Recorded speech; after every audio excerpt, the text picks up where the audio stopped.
coming in at number 10, Simon Baz. First appearing in the New 52 FCDB Special Edition number 1, he's a Lebanese-American born in Dearborn, Michigan. After seeing the attacks of the World Trade Center on the news when he was only 10 years old, he and his family faced ostracism because they were Muslim. His sister even got bullied and attacked physically, so Simon would have to intervene. And as years went on, he got an engineering degree, and shortly after that, a job at an automotive plant. After the financial crisis, he was let go and had to resort to stealing cars and reselling the parts just to make ends meet. He was also a great street racer and even made some dough that way. Accidentally stealing a truck filled with explosives, Simon ends up getting arrested and they suspected him as a terrorist, sending him over to Guantanamo Bay. Ignoring his pleas of innocence, Simon was nearly tortured. It was then a Green Lantern ring popped into the room to save the day, removing him from the facility. So what makes Simon stand out, besides his strong origin story, he has emerald sight. Yeah, that's right, Simon Baz can see glimpses of the future. He also used to carry a gun with him even while wielding the Green Lantern ring. Why? Well, because he didn't trust a whole lot of people, and he wanted to back up in case the ring failed him, which it did a couple of times. The ring itself, it's actually 2 rings forged into 1. Come again? So when Hal Jordan and Sinestro were imprisoned in the Black Hand's Black Lantern ring, the 2 rings actually fused together, and the ring chose Frank Leminski first. Frank had purposely gotten a job at Arkham Asylum because he knew the ring picked its host based on willpower and overcoming fear. And it worked out for a bit because it ultimately decided that it made a mistake and found none other than, you heard it, Simon Baz. Number 9, Guy Gardner. Making his first appearance in Green Lantern Volume 2, number 59, Guy Gardner was chosen to be the backup for Hal Jordan. The ring says you gotta have courage and willpower, but is it possible to maintain those characteristics whilst being a bad guy? A bad guy? Got him. Turns out it is very possible. While the events of the Blackest Night unfolded, Green Lanterns were exposed to other rings, and with his temper issues, he was bestowed the Red Lantern ring. He actually had both at one point. Christmas colors, fun, how beautiful. This guy may be a bit of a meanie, but ultimately with his willpower, he's proven that he can still be a hero after all. Nice. See, this is a character arc I would love to see in theaters. We need more Green Lantern movies like this. Even in his early life, Guy was abused by his father Ronald. And I feel like these character arcs and backstories are important to see, especially when anger and willpower are balanced in his life story. These origins are relatable. Make it happen. Number 8, Chip. This one is too fun not to include. Making his first appearance in Green Lantern Volume 2, issue 149, Chip is, well, look it up, obviously. So basically, the Crapster army invaded Sector 1014, and once they killed that Green Lantern, Dr. X took his army and went to his homeworld, Hyven. This little man Chip was sentenced to death to set an example. Don't do it, look at him, please. He was the leader of the Hyvenite resistance, so it made sense to do it, I guess. Chip was then visited by one of the Guardians of the Universe, gave him a Green Lantern ring, and Bob's your uncle. So one thing I love about this dude is that he's a chipmunk, squirrel looking thing. He's so cute, and as you may have noticed, but that doesn't stop him from killing it.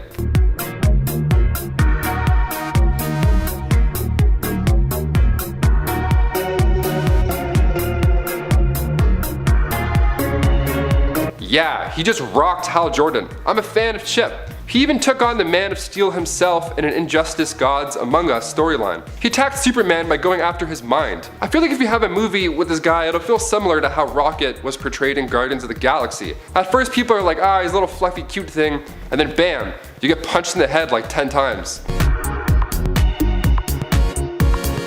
Number 7, Salak. Who's next on our list? None other than Chip's best friend. Salak is this cool looking 4-armed alien Green Lantern from Sligia, one of them's right, who is a protector for the Book of Oa. He's quite tall, has pink skin and a beak-like mouth. Making his first debut in Green Lantern Volume 2, issue 149, Salak is actually second in command right behind the Guardians of the Universe. Nice. He's a veteran with his power ring, so he doesn't really rely on it until he absolutely needs it. He's a pessimist and he's kind of a loner. Aren't we all at some point? Come on. His importance doesn't go unnoticed. Being the protocol officer of the Corps, he plans missions and answers to none other than the Guardians of the Universe. It's kind of cool having your boss the Guardians of the Universe. Nice. And as I said earlier, his best friend is Chip. So once Salak was too late stopping the execution of Sinestro, so the Oa battery ended up being destroyed, making his ring inoperable. So he headed to Hyven to reunite with Chip, whose ring was one of the few that still worked. Clutch! So Salak acted as an advisor to him. What a power duo. I'd love to play Salak in a movie. I feel like I have the lankiness. I don't know. What do you think? He's taller than me. He's like 7 feet. I'm not too far off. Maybe. We'll see. Number 6, Chaselon. Your species have any problem with that?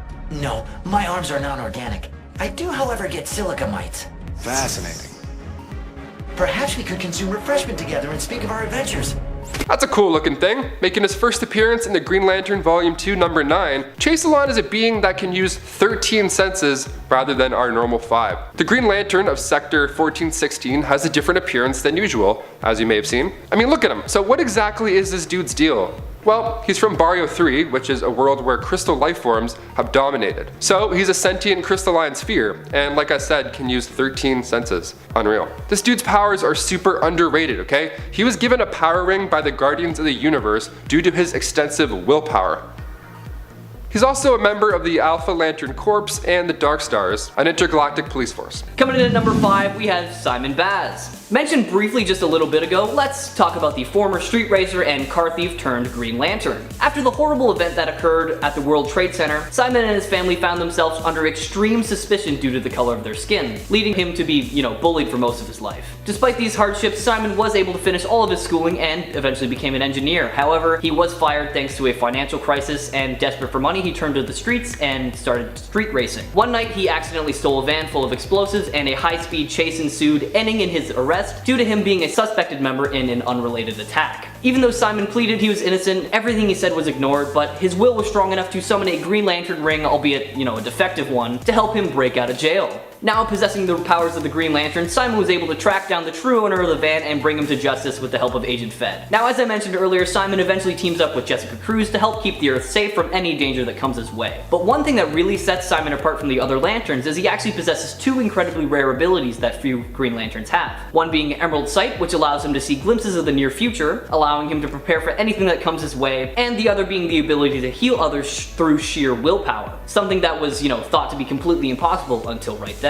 First appearing in 2012's The New 52 FCDB Special Edition number 1. Give his story a read for yourself, I'm sure you'll all really like it. Number 4, Guy Gardner. From the Prime Earth universe, we're going to be talking about Guy Gardner, the colorblind, ring-swapping Green Lantern of Sector 2814. Estranged from his father and, most of his family after resigning from the Baltimore Police Department, it's needless to say that Gardner has some underlying daddy issues that he will probably never address. After his brother was shot during a drug bust, Guy rushed him to the hospital in hopes of saving his life. However, he wasn't fast enough. But luckily for him, on his way, he was found by a Green Lantern ring thanks to his overwhelming ability to overcome great fear, and that allowed him to get his brother safely to the hospital. As the only Green Lantern on Earth at that time, Guy had a lot of responsibility on his shoulders. However, not everyone was on his side when it was revealed that the Guardians were secretly sabotaging him from behind the scenes. Gardner was eventually asked by Hal Jordan after the battle against the Third Army to go undercover and join the Red Lantern Corps, and in no time he actually became their leader and changes almost everything for the better by keeping everyone and everything safe from Atrocitus and allowing the Red Lanterns to cause only justice-based murders. Later, he once again joins forces with the Green Lanterns to defeat Relic, and Guy and the Red Lanterns are given guardianship over Sector 2814 alongside Simon Baz. Check out his New 52 appearance in 2011's Green Lantern Corps Volume 3 number 1, or if you want to see him in his very first appearance, take a look at 1968's Green Lantern Volume 2 number 59. Number 3, Kyle Rayner. Another Prime Earth inhabitant, Kyle Rayner is the 4th human Green Lantern and one of the most powerful to ever exist, having also been a White Lantern and a host of Parallax and Ion. In addition to his green power ring, Rayner was actually chosen to wield the other 6 rings of the emotional electromagnetic spectrum, making him the hybrid lantern for quite some time, before he was overwhelmed by the sheer power and all his rings, aside from his green and orange ones, were destroyed. During the rise of the Third Army, we see Kyle prepare for a fight with the Guardians of the Universe, and he sets out to master the powers of all the other rings, beginning with the Red of Rage. Later during the events of Lights Out, we see him wield the sheer power of the White Light to protect himself against the Relic. However, this did cause the release of the Relic. After an insane journey and a battle with Relic alongside the other lanterns of every single color, Rayner is able to pull the beast through the source wall, causing them to both disappear, until it was confirmed that Relic transformed into a part of the wall. Thought to be dead, the other lanterns returned to their homes, but the Guardians stuck around to see Kyle emerge from the wall, and after learning how, it all works and where their energy supply comes from, the Guardians decide that the information he knows is much too vital and that Kyle's survival has to be kept a secret. Now, obviously there is so much more to Kyle Rayner's story, seeing that he made his first appearance back in 1994's Green Lantern Volume 3 3 number 48, so I highly recommend you read it for yourself, or maybe start with his New 52 appearance in 2011's Green Lantern, New Guardians number 1 if you're looking for a more recent storyline. Number 2, John Stewart. Following in the footsteps of his predecessor Guy Gardner, John Stewart decided to forego a secret identity as the third Green Lantern of Earth. Once an architect, John was selected by the Guardians of the Universe as Hal Jordan's backup after Guy Gardner was seriously injured. Since his first appearance all the way back in 1971's Green Lantern Volume 2 number 87, we've seen John team up with some of the most powerful beings in the universe, including the Justice League, Dark Stars, Indigo Tribe, and even the United States Marine Corps. Although Hal was unsure if John was fit to be a Lantern at first because of his attitude toward authority figures, he has since proven himself time and time again to be worthy of the name Green Lantern, having played a massive role in the Sinestro Corps Wars, the War of Light, the Blackest Night, and the War of the Green Lanterns. However, he has had to do some things that have made him doubt his will, the biggest being the times he's had to destroy not one, but 2 worlds for the greater good. Now, if you're not familiar with John Stewart as the Green Lantern, I highly recommend you check out his story for yourself. He was actually the first Green Lantern I had ever heard of, so he does hold a very special place in my heart. And finally, number 1, we have Hal Jordan. Definitely the most well-known version of the Green Lantern, and the most deserving of the number 1 spot in my eyes. Hal Jordan is the first human to ever become a member of the Green Lantern Corps, and has been regarded on multiple occasions as the greatest Green Lantern of all time. For your sake, I won't go too deep into his backstory and all his accomplishments because we could be here for literal days, but I'll do my best to give you the highlights. Before becoming the Green Lantern, Hal was an Air Force pilot and was chosen by a green power ring for his ability to overcome great fear, you know, like all the other Green Lanterns out there, which led him to becoming the Galactic Police Officer of Sector 2814. As one of the founding members of the Justice League, we've seen him take on the likes of pretty much every major villain in the DC Comics universe. One of Hal's most defining moments as a Lantern, and honestly one of my favorite moments in comic book history, was during the Blackest Night, when Hal became the White Lantern. After Necron separates Sinestro from the entity, Hal actually bonds with it and uses its power to transform the resurrected heroes into White Lanterns, dubbing them the White Lantern Corps, and they defeat Necron by reviving the Black Hand, severing Necron's link to the living plane. Basically, he became one of the most powerful beings in the universe and completely annihilated darkness itself. If you want to hear more about Hal Jordan, you know, his origins and all his adventures, please let me know in the comments below, and maybe we'll dedicate an entire video to him. But in the meantime, why not read all about him for yourself, starting with 1959 Showcase number 22. Number 10, Simon Baz. Simon Baz is one of the newer Green Lanterns, though that feels a little bit weird to say now, as he was first introduced in 2012, and we've definitely had quite a few new ones pop up since then. Also, 2012 was almost 10 years ago, wow. Before he was a Green Lantern, he was an engineer turned street racer turned car thief due to the results of the financial crisis. Due to his Muslim origins, being a Lebanese American following the tragedy of 9/11, he had to deal with many people judging him and his family based on his background and how he looked. Because of this, when he was apprehended for attempting to steal a car, he was suspected of being involved in much larger schemes related to national security, and was therefore sent to Guantanamo Bay. Fortunately, it was at that time that he was chosen by his ring to become a Green Lantern.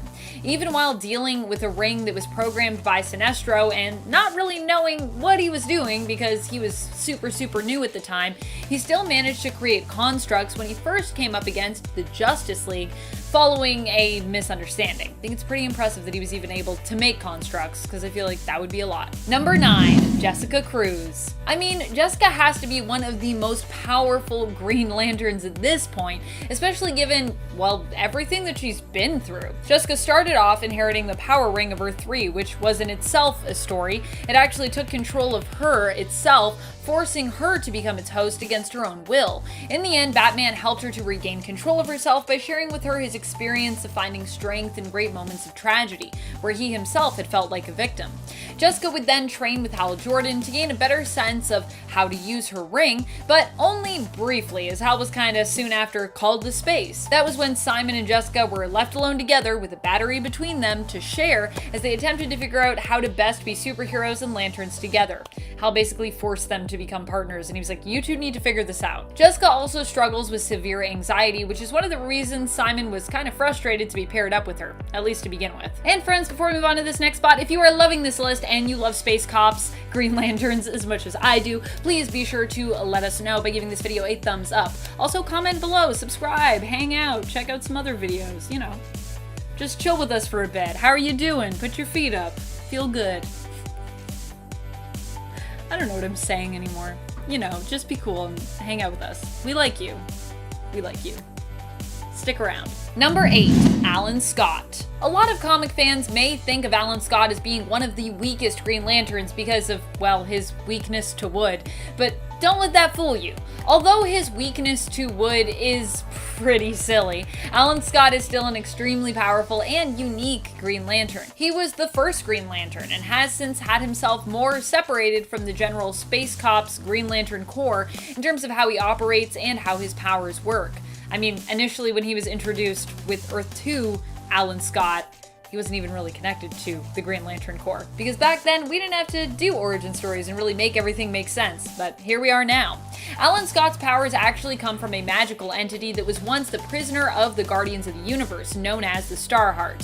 At least if we're going with the New Earth story, which here, we're going with the New Earth story because I like it the best. The Starheart ended up on Earth and saved Alan's life. He wore the entity like a ring, which for many years was the source of his power, and adopted the mantle Green Lantern. Alan has also managed since then to merge with his own battery that he fashioned out of the Starheart. Basically, he fashioned a battery and a ring out of it. In merging with his battery, though, he became even more powerful as he became the power source for his own ring. Which is pretty cool. You gotta respect Alan Scott, that's what I think. Number 7, Kilowog. Kilowog is the main recruiter for the Green Lanterns and is also their head trainer. He pretty much trains all of the new recruits, and with good reason, as he's a very powerful and capable Green Lantern.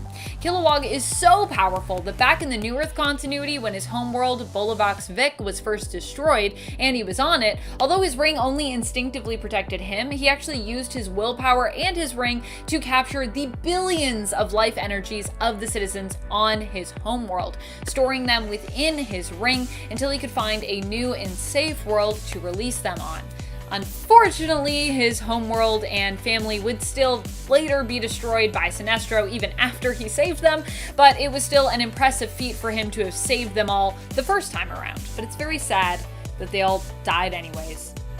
That sucks. Kilowog has a sad story, friends. It's sad. Number 6, Sinestro. Sinestro, before Hal Jordan showed up, was celebrated as the most powerful of all the Green Lanterns.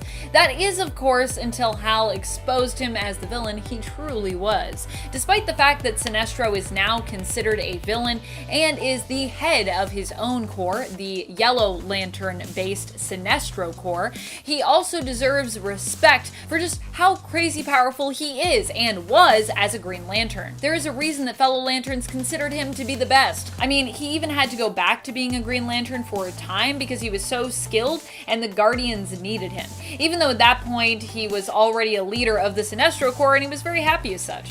He was like, I don't really want to go back to being a Green Lantern, and they're like, well, we're the Guardians of the Universe, you have no choice. Also, every time I say Guardians of the Universe, I've been wanting to say Guardians of the Galaxy today. Obviously, I need more Guardians of the Galaxy in my life. I'm not sure what's happening to me. Hopefully I haven't, and I won't say Guardians of the Galaxy in this video, because that would make no sense. Guardians of the Galaxy are not applicable to Green Lanterns. Not at all. No connection. Totally different publishers. Number 5, Warhawk. First appearing in an episode of Batman Beyond, Warhawk is the future son of John Stewart and, you guessed it, Hawkgirl. He works with the new Batman in the Justice League Unlimited. So Rex Stewart here is a cross between human and Thanagarian. So he has these abilities like flight and super speed, and this super son is not an easy feat, especially seeing those retractable claws in action. Oof. He's said to be quite stern and impulsive as well, so he's quite the character. And he actually didn't trust Batman at first. See, originally, Batman had been added to the group by Superman to help find out the reason Micron was ambushed, okay? There was a traitor amongst the group. That plus the idea that Batman was barely able to prevent an assault on Aquagirl, things were looking kind of fishy. Warhawk was looking his way. So Warhawk decided to operate his armor through remote controls, figuring he was eventually going to be attacked by said traitor. So when he got a call about an incoming warhead, he told Batman to stay back, and then he handled it. And the real traitor happened to be a Starro-controlled Superman all along. See, it's not Batman, he's a nice guy, he's just mysterious and wears capes. Who doesn't? Number 4, Saranac Nadu. Making her first appearance in Green Lantern Corps Recharge, issue 1, Saranac Natu was given a willpower ring from the Guardians of the Universe in order to protect Sector 1417. And she's an outstanding neurosurgeon. She actually was bestowed the ring right in the middle of an operation, like right in the middle of a shift, like it was It was happening right there, and this thing popped up, which is just great timing. So her mother was Erin Sur from Ungara, and she was the sister of Abin Sur. And her father, Sinestro, well, he used to be the greatest Green Lantern ever until he turned evil. She made her first debut as Sinestro in Green Lantern Corps Annual Volume 3, Issue 1 in 2013 as well. Number 3, Tai Fam. If the ring chose me for my strength, why does everybody act like I need a babysitter? Amen! That's what I'm talking about. The classic I'm too tough for a babysitter act might only fly if you're a Green Lantern, a young Green Lantern. He's actually one of the youngest Green Lanterns ever, only being 13 years old. And he is the grandson of Green Lantern Kim Tran. He's actually one of the only second generation Green Lanterns ever. So after John Stewart and the Guardians both confirmed, he officially became a Green Lantern, and even at his young babysitting age, he's now the proud protector of Coast City. Green Lantern Legacy is actually the first time that the character has been depicted as Asian American, and you can catch that story that premiered earlier this year in March. Or early in 2020 in March. Sorry, I just keep forgetting about 2020. Weird. Number 2, Nora Allen. Making her first debut in Justice League Volume 3, Issue 26, Nora Allen is the daughter of Barry Allen and Jessica Cruz. She's the older sister of the twins Jason and Jenny Allen, so she inherited super speed from her father, while the twins got more of the Lantern side of the powers, you know? Hence her name, Cruz, like Cruz, yeah, you got it. The speedster of the Future League, which actually came as a shock to comic book fans, especially fans of course, Iris West. And when she was just a child, she would run alongside her father. They had a super fast super blast together. But after a superhero war with Sovereign killed many people, her parents included, she had to step up and was joined by Aquaman. So she joined the other children of the League and set out to save the day. All these kids are so inspiring. And finally, number 1, the twins. Jenny and Jason Allen, who I mentioned previously, are the twins of Jessica Cruz and Barry Allen. They wear clothing with the Green Lantern symbol. See, Jenny wears it as like a scarf material that's stitched onto the front, while Jason has the logo painted onto his jacket. So no tights this time around, which we're always okay with. They're a bit different than Barry's other twins, Dawn and Dawn. See, Jason commands the red light of rage and Jenny commands the yellow light of fear, which are the same colors used by their father, the whole red and yellow, so that's fun. So the painted Green Lantern symbol is just to pay homage to their mother, Jessica Cruz, who never actually accessed any other spectrums. So these passed down powers are actually quite a mystery. They also don't need to use a ring to create constructs either. They can just use their hands, like every cool magician. Well, more on that is explained in the Lightfall event, but Jason Allen once went toe-to-toe with an evil version of Aquaman from their future, and he was shown creating hard light constructs of red light, which is rage, and his sister used hard light constructs of yellow light, fear. And the best part of these two is that they can both potentially wield all of the colors of the lights of emotion. Notably, this one time the twins emitted a blue light while they were asleep in Jessica's apartment, which is just wild, and it's why I had to throw them on number 1. We love interesting twins here. Number 10, Bizarro Green Lantern. This version of Green Lantern comes to us from the Bizarro Super Friends team, who actually appeared to be a Yellow Lantern as opposed to a Green Lantern. I suppose yellow is like the opposite. Due to his inverted morals, this alternate Green Lantern ended up helping to cause more grief for the Super Friends, while actually trying to work alongside and kind of help the team, because, you know, Bizarro. Fortunately, the Super Friends were able to trick the Bizarro Super Friends into actually being helpful, and after they were celebrated by the citizens they'd helped save for their efforts, they decided to leave, returning to Bizarro World from whence they came. Celebrating is, after all, not really considered good to a Bizarro alternate. It is not fun.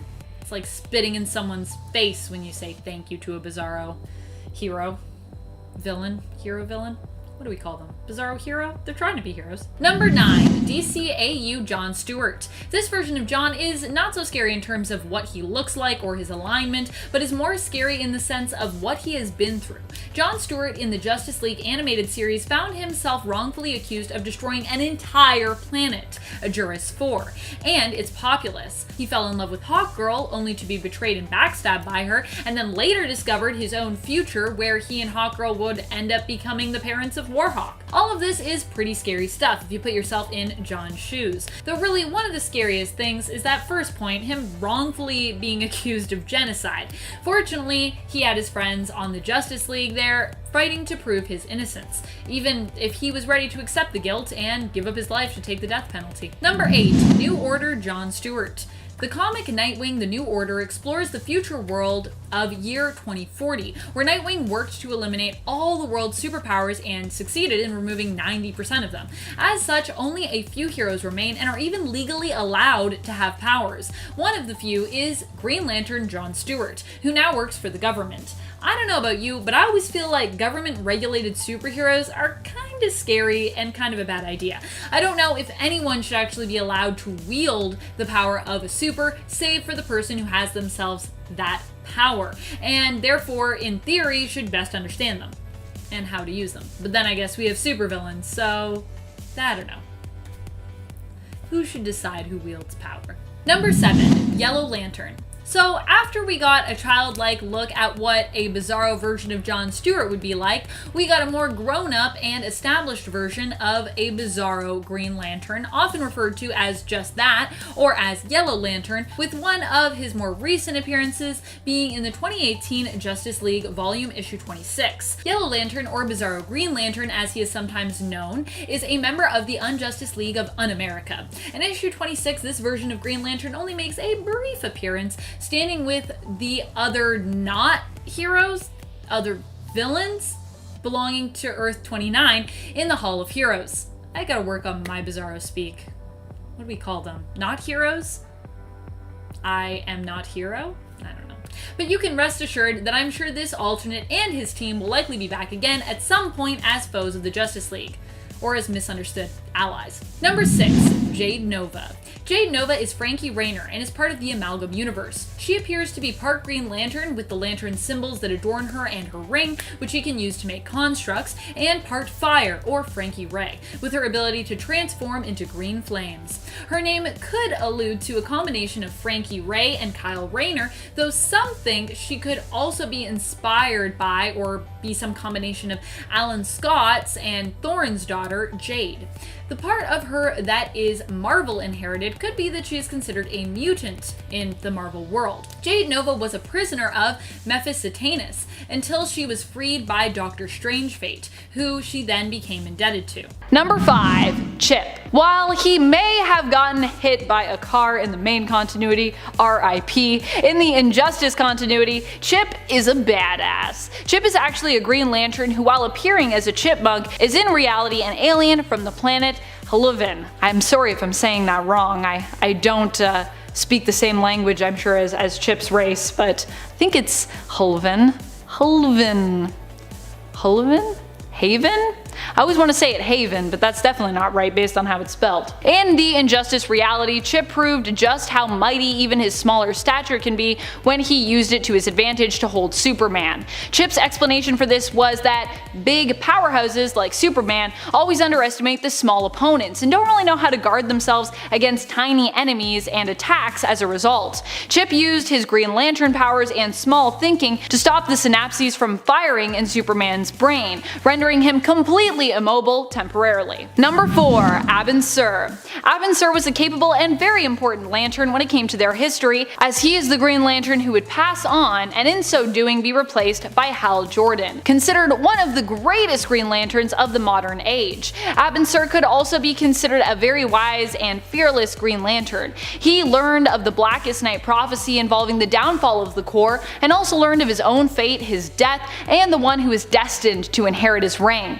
Beyond that, he was an inspirational Lantern and influenced other great Lanterns who would rise to prominence after him. As a teacher and a role model, he was quite powerful, and I think that should definitely count for something. Number 3, Mogo. Mogo is known as the Living Planet, and is a whole planet who is a member of the Green Lantern Corps. Though you might not know about it due to the facts that their membership has not been well recorded, they aren't very social, and they can't really attend meetings on Oa due to their strong gravitational field. While Mogo might be kind of restricted because they are a planet, they are also tasked with selecting all of the new Green Lantern recruits out in the cosmos, which gives them not only great responsibility, but great power as well. Also, if Mogo decided to create constructs and do that more often, they'd probably be like really crazy, cause they a planet. Number 2, Guy Gardner. I hear you, Guy Gardner fans. So many of you shouted out your love for this hero on part 1 of this list, and one fan, Toganium, even highlighted one of his most powerful superpowers, the ability to annoy anyone. I cannot argue with that logic. Guy Gardner is definitely really good at annoying people. Guy Gardner might be one of the most stubborn Green Lanterns out there, but that is also a part of what makes him great. Guy often refuses to back down from fights, even if his opponent appears stronger than him, and refuses to let others influence his actions or his beliefs, which means his will is really strong, particularly when it comes to doing what he believes to be right. He's kind of a loose cannon though, which can end up working in his favor, but also sometimes works against him. Number 1, Dawnbreaker. Dawnbreaker is the alternate dark multiverse version of Bruce Wayne from Earth -32. He comes from a reality where he was chosen as the one to inherit Abin Sur's power ring in place of Hal Jordan. Bruce did not care for the rules and regulations of the Green Lantern Corps, and instead only saw his Green Lantern ring as a tool to be used. His willpower was so strong, he managed to use the ring to avenge his parents' death, overriding and corrupting it and bending it to his will so that he could use it to kill his enemies. In the end, he faced off with the Green Lantern Corps and the Guardians of the Universe and killed all of them. That is how powerful Dawnbreaker is. So, yeah. Number 10, we have Jason and Jenny Allen. Now, if you're not familiar with this pair of twins, don't fret too much because there is little information about them out there. However, their control over the emotional electromagnetic spectrum makes them incredibly interesting, and that is why I included them on this list today. We get introduced to them in the Justice League Legacy storyline that takes place in an alternate future where the children of the Justice League fight off the darkness, a large mass of pure negativity that possesses the Justice League and causes the downfall of their world. As the kids of Barry Allen and Jessica Cruz, both Jason and Jenny possess green power rings, making them the Green Lanterns of this timeline. However, what really sets them apart is their ability to create hard-light constructs of different colors despite not possessing those power rings. With both possessing the potential to wield all the colors of the emotional spectrum, Jenny has shown the ability to create yellow, orange, and blue light constructs, and Jason has created red and blue light constructs as well, making them both some of the most adaptable lanterns out there. Now, if you want to check them out for yourself, they appear for the first time in 2017's Justice League Volume 3, number 26. Coming in at number 9, we have Green Lantern from Earth 9. Sometime after the death of the second Atom on Earth 9, we are introduced to a sudden wave of superhuman champions, and among them is the heroine known as the Green Lantern or Lady of the Lantern. However, her origins are not really known, and there are actually 3 theories on who her secret identity is. The first says that she is the murdered archaeologist Lois Lane, and after her body was dumped in the Atlantic Ocean, she was found by mermaids or angels or something and was revived and given the powers that she has now. The second states that a pair of twin sisters, one good and one evil, fought a battle over some mystical powers. The good sister won and placed the mystical power in the lantern, and then she dedicated herself to fighting forces that make others suffer. The third and final, and probably the most probable in my opinion, is that she is the sorceress Zatanna, who is sent on a mission by the Dark Circle of Magicians to find the lantern. After many years, when she finally found it, she decided to keep it for herself, and well, the rest is kind of history. Either way, the mystery around her origins makes her all the more interesting, and man, I just really want to know more. Equipped with the Green Lantern, an old Chinese-style lantern suspended from a hook, she possesses the ability to teleport, travel dimensions, and even resurrect the dead for a short period of time so they can carry out any unfinished business before fully passing on. Designed by Dan Jurgen with the intent of creating a unique and very old Green Lantern, why not check her out for yourself in 1997's Tangent Comics Green Lantern number 1. Coming in at number 8, we have Jade. As the daughter of the original Green Lantern and his foe Thorn, Jennifer Lynn Hayden has the ability to harness the power of the Starheart, which was the main power source of her father's powers. Making her first appearance back in 1983 in All-Star Squadron number 25, she briefly served as Earth 2's Green Lantern after she was given a power ring from Kyle Rayner when she briefly lost her powers. However, they were eventually restored to her during Rayner's brief tenure as the godlike being Ion. Like her father, she is capable of creating green hard-light objects thanks to the star mark on her palm, and and she can fly. However, what really sets her apart from other lanterns is that she has no need to recharge her powers thanks to her connection to the Star Heart. And she also shares powers with her mother as well. Thanks to these extra powers, she can manipulate plants at her will, and her skin actually contains chlorophyll, allowing her to use photosynthesis like a plant. She met an untimely death at the hands of Alexander Luthor Jr., however, while trying to stop him from tearing the universe into a multiverse, but was eventually resurrected by the Black Lantern Corps during the Blackest Night, and that kind of led to her being killed again by Kyle Rayner by blowing her head off. Check out her origins for yourself, and well, why not let me know what you think in the comments below. Number 7. Harold Jordan, aka the Power Ring.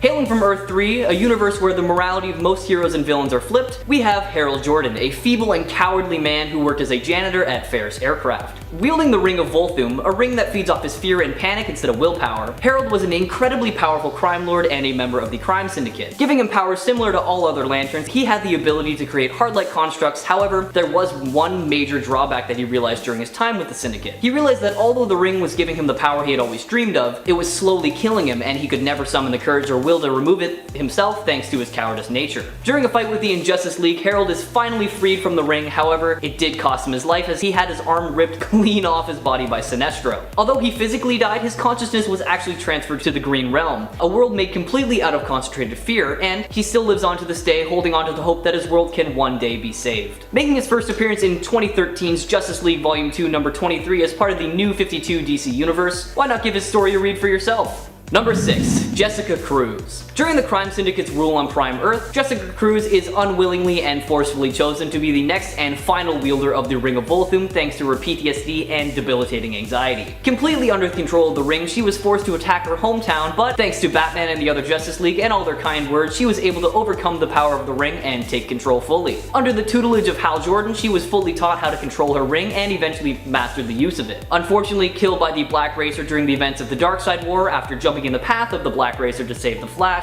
she was freed from the Power Ring's control as it was completely destroyed alongside her. Impressed by her ability to overcome fear, she was then tracked down, resurrected, and given a Green Lantern ring, making her the Earth's newest Green Lantern alongside her soon-to-be crime-fighting partner, Simon Baz. Now, the two didn't always get along. However, after being forced to work together after Hal merged their power battery into one, the two did learn to accept each other's differences and work together after many close calls. Check out Jessica Cruz as Power Ring and the Green Lantern for yourself, starting with 2014's Justice League Volume 2, number 30. Number 5. Atomic Green Lantern. This is a tragic alternate version of Hal Jordan's Green Lantern. He originates from the DC MOBA game Infinite Crisis. This version of Hal Jordan found himself crushed by rubble while searching beneath the ruins of a building for survivors. His ring malfunctioned and his construct collapsed, leaving the rubble to fall on top of him and leave him buried. As a result of his injuries, his right arm actually had to be amputated, and his ring was pushed deep into his chest. His ring, combined with a radioactive isotope, allowed him to access some of his powers once more, creating a monstrous and giant green construct arm to replace the one that he'd lost. And since that change, he's also able to blast others with radiation damage, because radioactive isotopes. Number 4. Justice League 3000.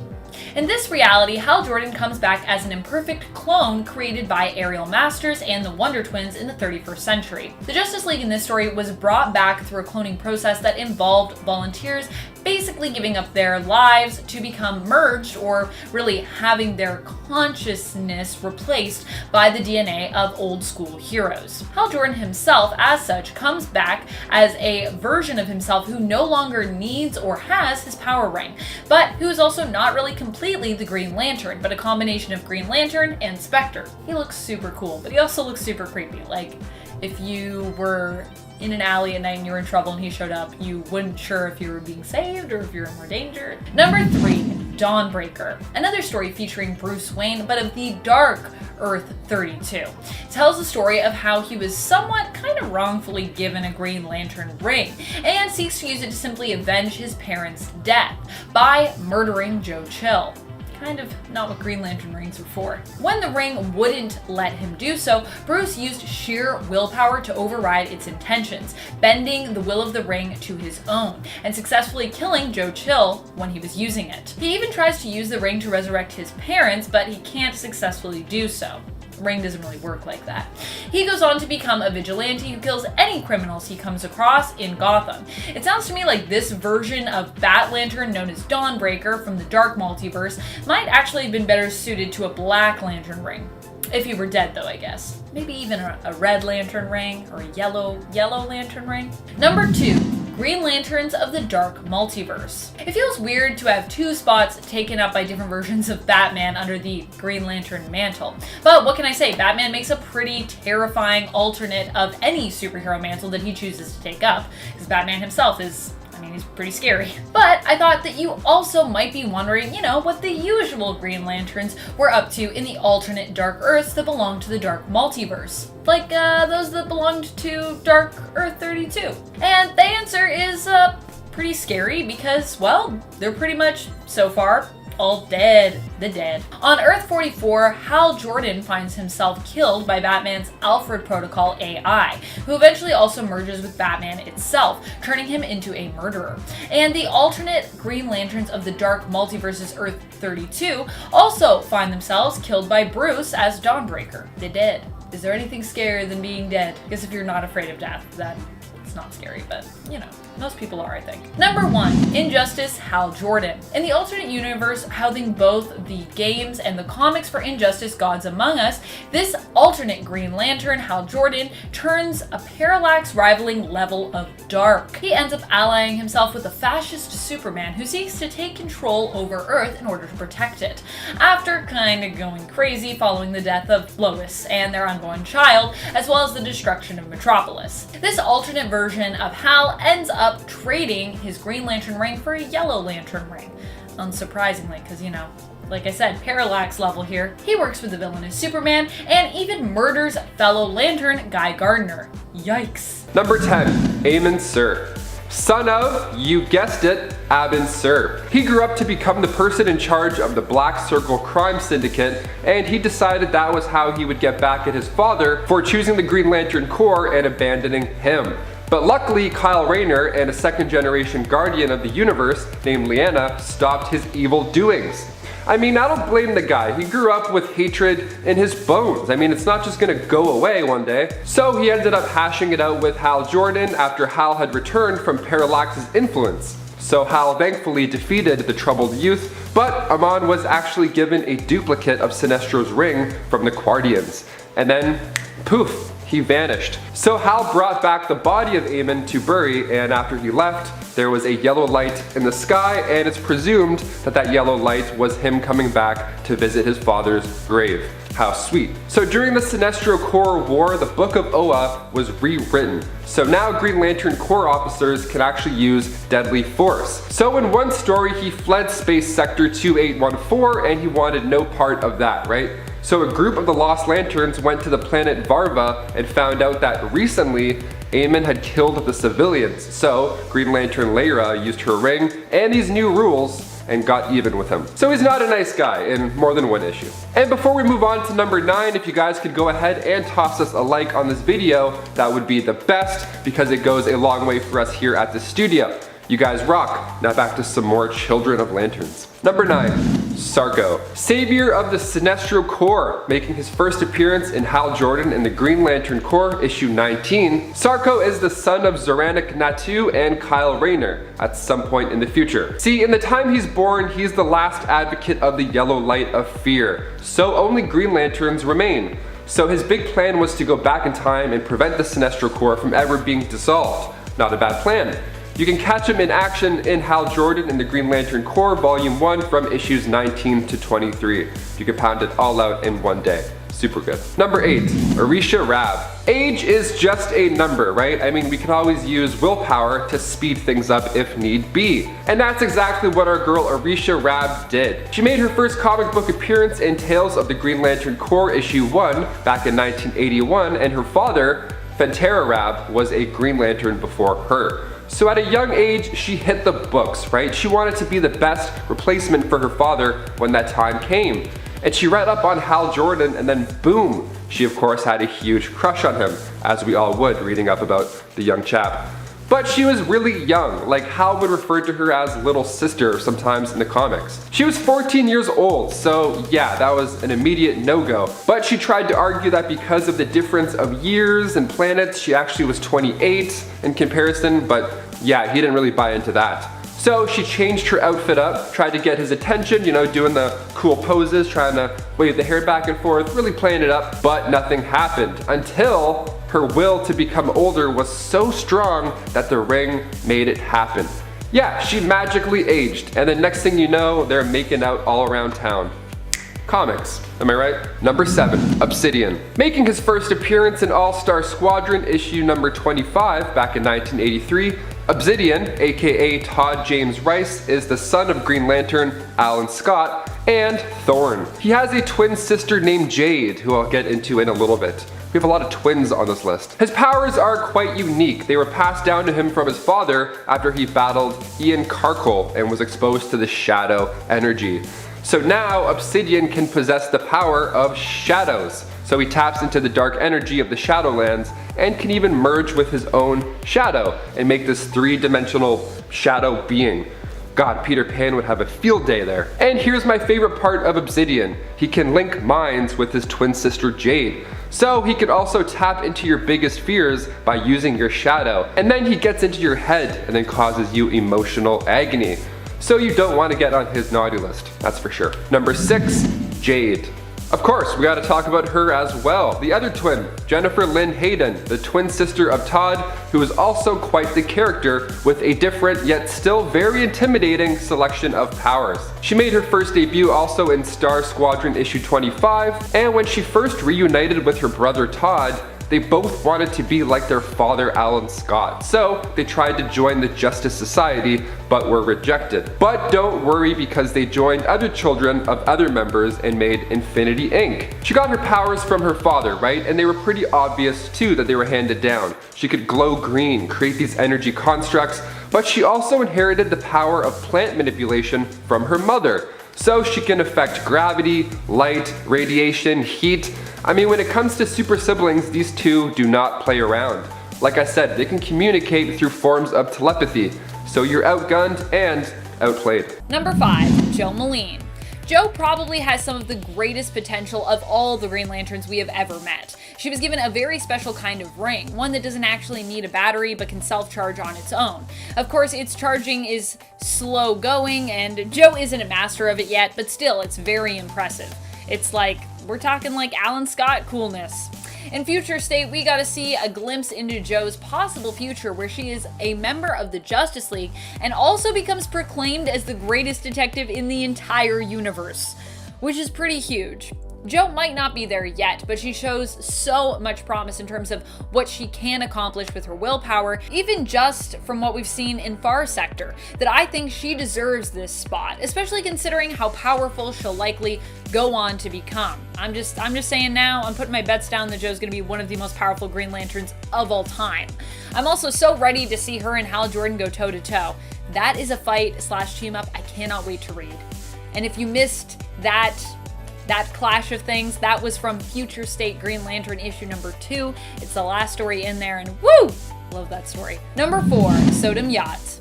Sodom Yat is a Daxamite, an alien race who is similar in terms of abilities, powers, and physiology to Superman's race, the Kryptonians. So basically, Sodom Yat is like if Superman were a Green Lantern in terms of how much natural power he packs. Sodom Yat was also given a rare opportunity to bond with Ion. Ion is the creature within the Green Lantern battery, similar to Parallax with its tie to the Yellow Lanterns, or Sinestro Corps, obviously, but not inherently evil like Parallax was, as Ion doesn't feed on fear. I believe only 2 characters have ever been known to bond with Ion, and Sodom Yat was one of them. Also, if you're confused about Ion and the whole creatures thing, it's a whole thing. I'm not really going to get into it, but basically each different type of lantern, each color has their own creature. It's a whole thing. Number 3, Kyle Rayner. Kyle Rayner is a favorite for many fans, and we all know him as the Lantern who is able to tap into the powers of the White Lanterns, which is pretty cool. But did you know that his connection to the emotional spectrum actually extends out beyond even just becoming a White Lantern? And did you know that it was Kyle himself who through his own willpower pushed through to explore the ultraviolet range? He actually pursued becoming a White Lantern in order to put a stop to the corrupted Guardians of the Universe, and along the way unlocked the full range of the emotional spectrum, meaning that Kyle isn't just a great Green Lantern, but can also be a great lantern of any other color besides, because he is so in tune with all of his emotions. Which of course means he isn't maybe the most powerful Green Lantern, but he's definitely the most powerful in general, all around. We get to see him grow all around as a hero in the New 52 New Guardians series, so if you're wanting to check out that journey, check that series out. He also is one of the very few lanterns to bond with Ion, the Green Lantern battery's creature, and their bond is mutual, meaning that both lend one another strength and power. So yeah, him and Sodom Yat, and I'm pretty sure that's it. Number 2, John Stewart. John Stewart has to be high up on our list just for all the insane constructs he's managed to create. At one point, his ring actually told him that his willpower was greater than it could even process. So we are talking off the charts willpower, which has helped John to stand out by accomplishing some pretty mighty tasks. Something else that I love about John Stewart is just the reasoning behind abandoning his mask. John isn't just strong of will, but he's also strong when it comes to his courage in revealing his true identity to the world. He does not wear a mask because he wants to be seen, and he wants other people of color to know that they too can be a hero like him. And I love that. Number 1, Hal Jordan. There might be some weird stuff going on with Hal right now, but it's pretty much guaranteed that we'll all consider him to be one of the strongest Green Lanterns around for as long as Green Lanterns exist in comics. When it comes to Hal Jordan, the thing that makes him stand out above all others is his willpower, which is, kind of the main thing you need as a Green Lantern. One time after he died, his willpower was so strong, he managed to resurrect himself. You know you are crazy powerful when you can just will yourself back to life. That is some Jean Grey levels of power. And even though he was possessed by Parallax at the time, it was still Hal who was responsible for destroying the central battery on Oa and for killing the entire Corps, which is obviously awful. I'm not saying it's a good thing, but still, it's a really insane and kind of impressive feat, I think. That's crazy. Hal just was like, boom, you're all gone. Woo! Number 10, Rotlop Fan. Rotlop Fan is a very unique lantern and is also good friends with fellow Green Lantern Guy Gardner. Hey. Rotlop Fan is a silicone-based alien life form. He has no eyes and is from an area of space known as the Obsidian Deeps, which is pitch black, basically. Can't see anything there. Because Rotlop Fan is blind, and because his alien race have never experienced light or color, he was given an alternative explanation of what the Green Lantern Corps are. In fact, green and lantern aren't even words he would understand, so instead he was offered a place on the F-sharp Bell Corps, and his ring was actually remodeled into a bell for him to wield in the policing of his sector. Rotlop Fan even has his own unique oath to boot. Rotlop Fan's constructs, therefore, are always musical, and while he cannot see, his sense of hearing is extremely powerful, with him being able to hear from 4 sectors away and potentially even beyond that. That's really far. Number 9, Avra. Avra was one of the first Green Lanterns featured in the animated film Green Lantern Emerald Knights. Avra was actually the last of the 4 to be chosen and was not known for being particularly skilled or good at fighting.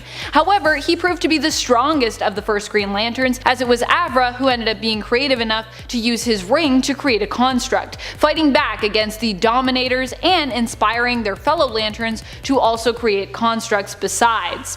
Avra was also revealed as possessing the ring that would end up being passed down from lantern to lantern until Abin Sur would inherit it, and from there, Hal Jordan. It should be noted, however, that Avra only exists, I believe, in this film, and is not part of the comic book continuity. Still, it's pretty neat, and I really like this story. And friends, before we move on to this next spot, if you are loving this Green Lanterns list, and you want more Lanterns lists, green or otherwise, be sure to let us know by giving this video a thumbs up. And let us know what your favorite color of lantern is in the comments below. Number 8, Hanu.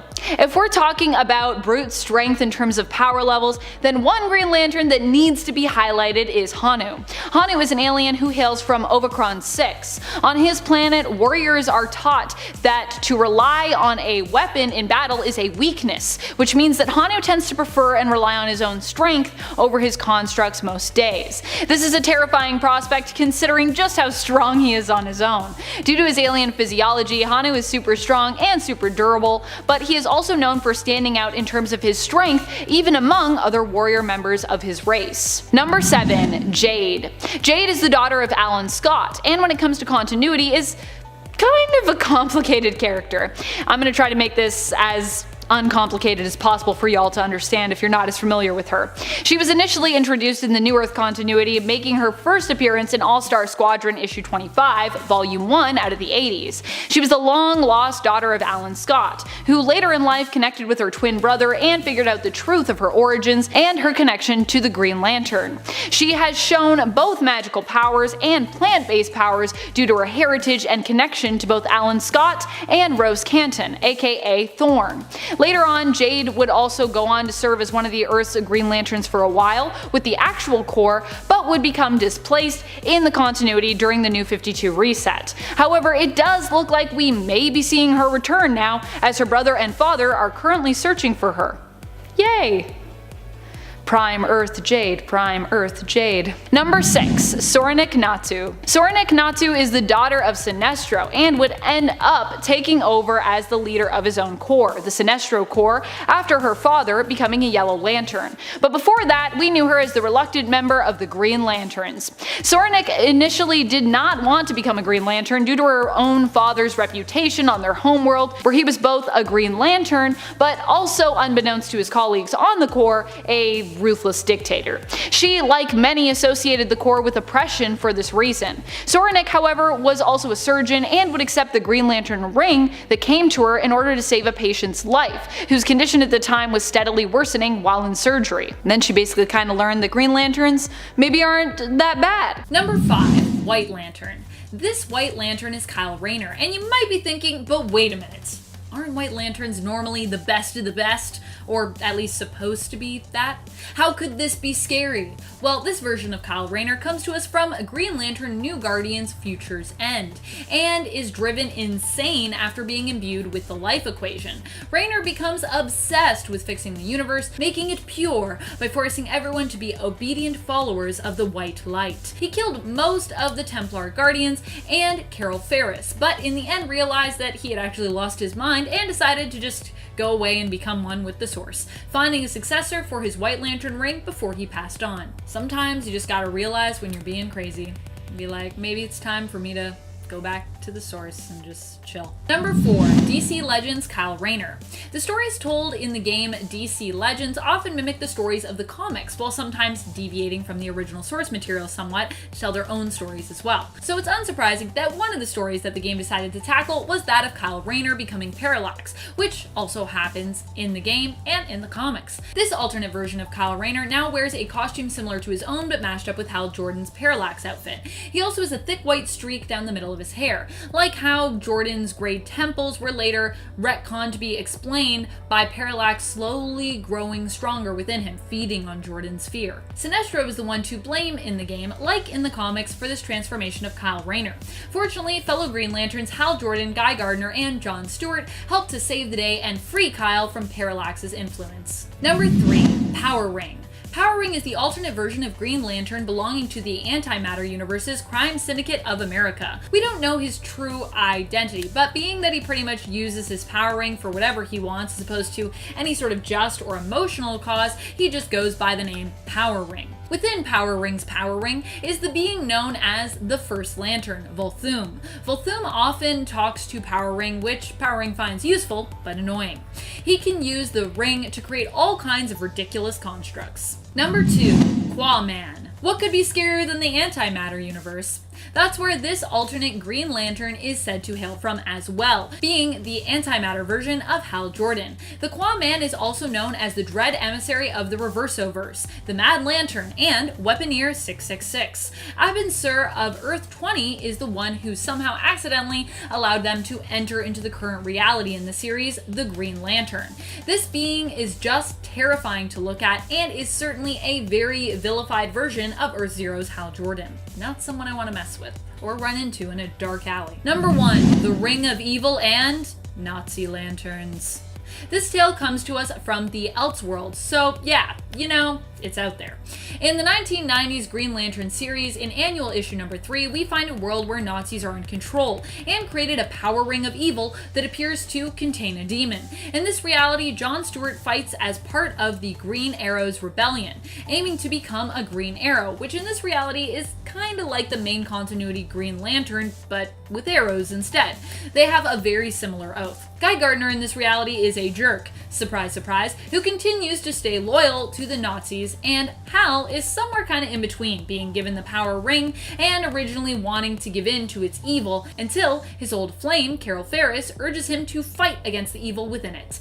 In the end, Guy kills Hal, and John Stewart ends up taking the ring and bending it to his will, fighting against the evil within it, and finally purging the ring of evil for good. Number 10, Kingdom Come. In the Kingdom Come universe of Earth 22, Green Lantern Alan Scott actually found a way to integrate his own lantern into his armor, making him even more powerful than before.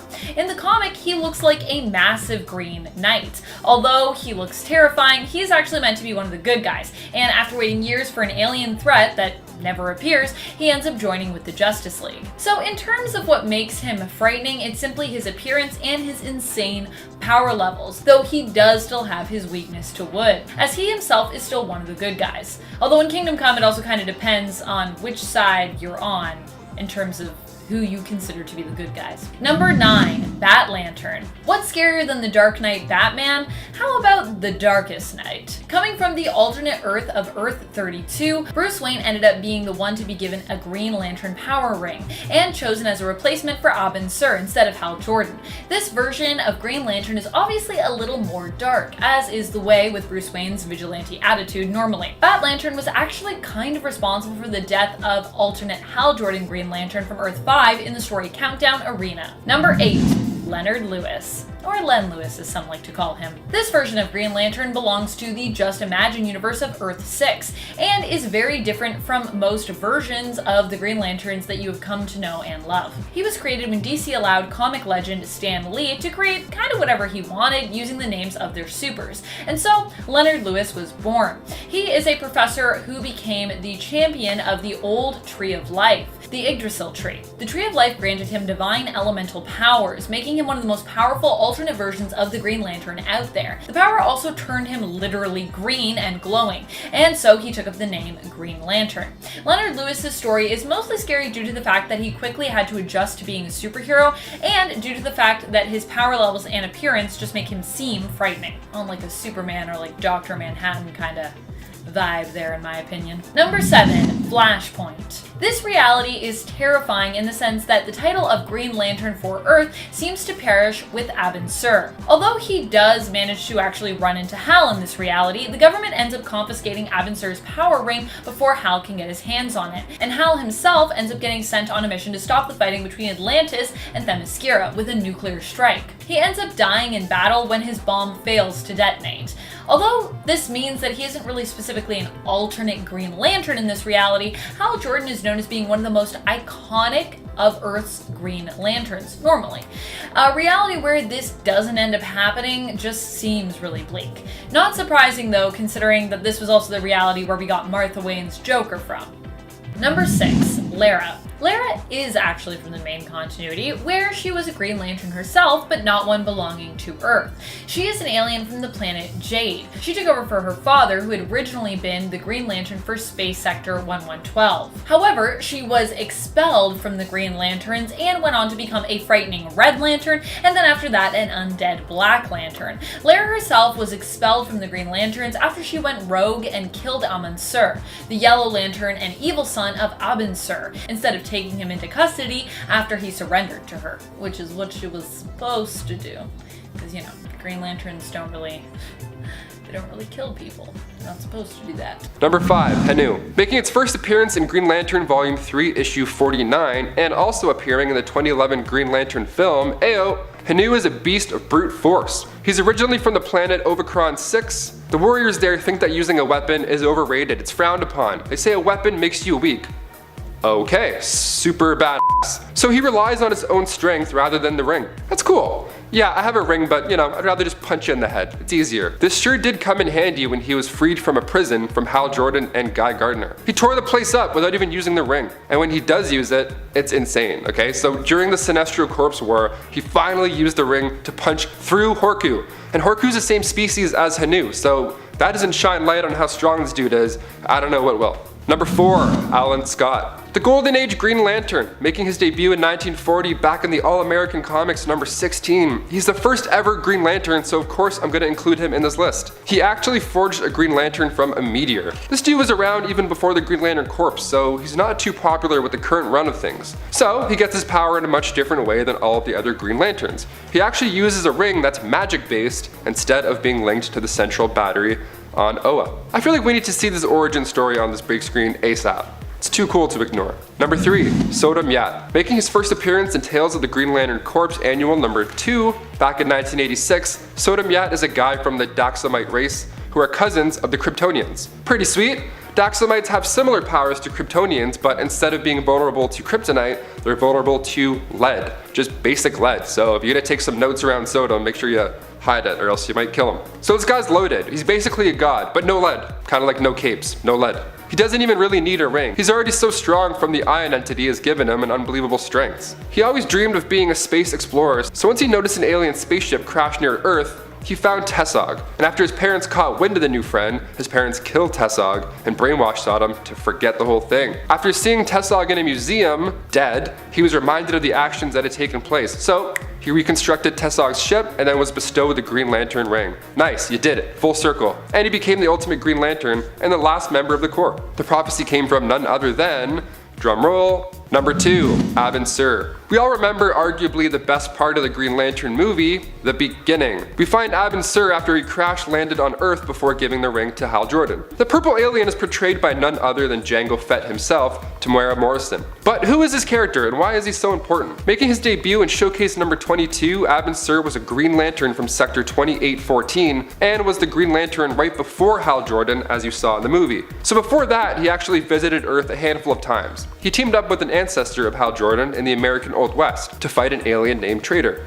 Solid name, very fitting. So why is he flying a spaceship if he has the ring? Well, he was told by the prophecy that his ring would eventually fail him. So he loaded his spaceship up with weapons for when the frightful day comes. And after being attacked by Sinestro and crash landing on Earth, he chose Hal Jordan to bear the ring as he was closer to his location than Guy Gardner.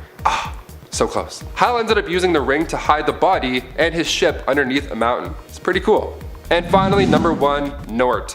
Making his first debut back in 1988 in Justice League International, this cool looking member of the Green Lantern Corps and later on Justice League Antarctica might be my personal favorite. He's a funny little quirky dude. He reminds me of, I don't know, me maybe? Who knows? He's this quirky underdog, literally. Look at him, he's a dog. He instantly reminded me of Peppy Hare from Star Fox, just like this wise looking dude. He's actually disliked by other heroes and is often looked upon as the loser despite how incompetent he may be. Okay, maybe I don't relate to this guy as much as I thought. Or do I?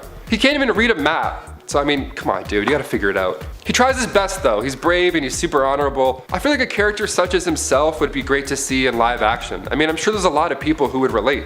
He kinda reminds me of Dustin from Stranger Things, the way he wants to help, and he has his moments where he genuinely kicks some ass. Nort's uncle, Newt, pushed him through the Green Lantern training, so he's more than capable when the opportunity arises to do so.